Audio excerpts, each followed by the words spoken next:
Combat Liberalism by Mao Zedong. Transcription by the Maoist Documentation Project. Read by Naoto Shirogane. Provided by 11 Labs AI.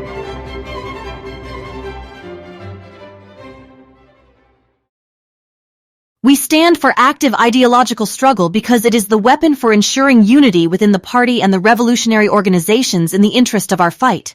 Every communist and revolutionary should take up this weapon, but liberalism rejects ideological struggle and stands for unprincipled peace, thus giving rise to a decadent Philistine attitude and bringing about political degeneration in certain units and individuals in the party and the revolutionary organizations. Liberalism manifests itself in various ways.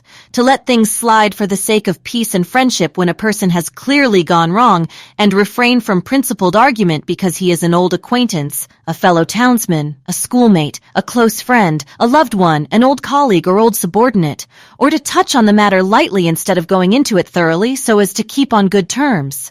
The result is that both the organization and the individual are harmed. This is one type of liberalism, to indulge in irresponsible criticism in private instead of actively putting forward one's suggestions to the organization, to say nothing to people to their faces but to gossip behind their backs, or to say nothing at a meeting but to gossip afterwards, to show no regard at all for the principles of collective life, but to follow one's own inclination. This is a second type, to let things drift if they do not affect one personally, to say as little as possible while knowing perfectly well what is wrong, to be worldly wise and play safe and seek only to avoid blame.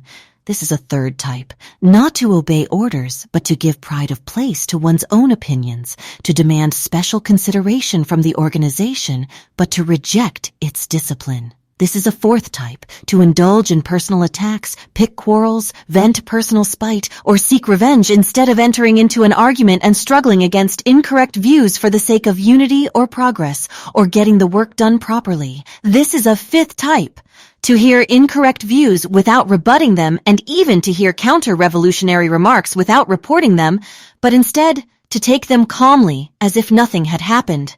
This is a sixth type, to be among the masses and fail to conduct propaganda and agitation, or speak at meetings, or conduct investigations and inquiries among them, and instead to be indifferent to them and show no concern for their well-being, forgetting that one is a communist and behaving as if one were an ordinary non-communist. This is a seventh type, to see someone harming the interests of the masses and yet not feel indignant or dissuade or stop him or reason with him, but to allow him to continue. This is an eighth type, to work half-heartedly without a definite plan or direction, to work perfunctorily and muddle along. So long as one remains a monk, one goes on tolling the bell. This is a ninth type, to regard oneself as having rendered great service to the revolution, to pride oneself on being a veteran, to disdain minor assignments while being quite unequal to major tasks, to be slipshod in work and slack in study. This is a 10th type, to be aware of one's own mistakes and yet make no attempt to correct them, taking a liberal attitude towards oneself. This is an 11th type. We could name more, but these 11 are the principal types.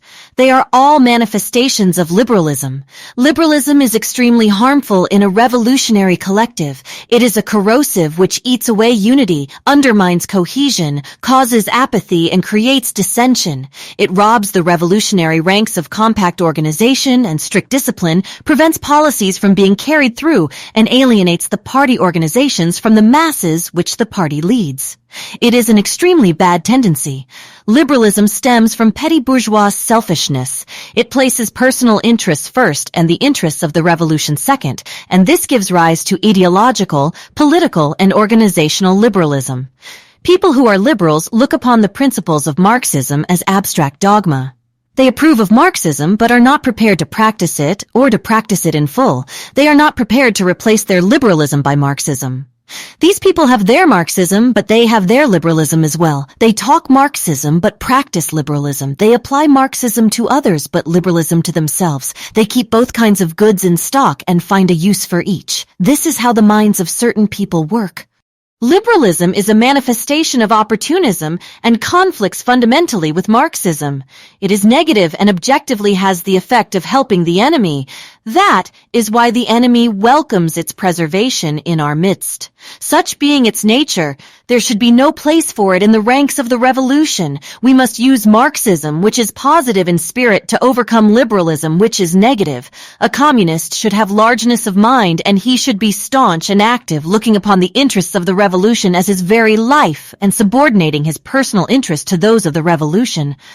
Always and everywhere, he should adhere to principle and wage a tireless struggle against all incorrect ideas and actions, so as to consolidate the collective life of the party and strengthen the ties between the party and the masses. He should be more concerned about the party and the masses than about any private person, and more concerned about others than about himself. Only thus can he be considered a communist. All loyal, honest, active, and upright communists must unite to oppose the liberal tendencies shown by certain people among us and set them on the right path. This is one of the tasks on our ideological front.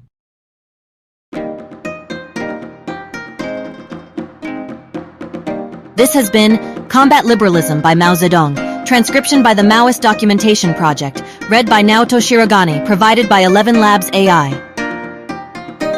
If you have any requests or recommendations for future content, please leave a comment.